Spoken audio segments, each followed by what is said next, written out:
Hi. If you're having trouble with the loading screen in Apex Legends, if you're fully stuck on the loading screen, here's a few things you can do.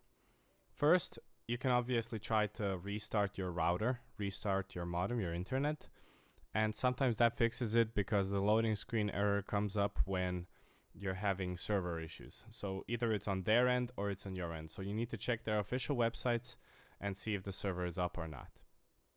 If that doesn't fix the issue, then you can come to library, search for Apex Legends. I already have it here.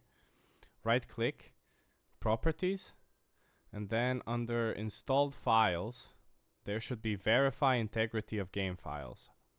You need to verify all the files, and it's basically going to go through your computer and just see what there is downloaded on Apex Legends. If there's any files missing, it's going to just re-download those files.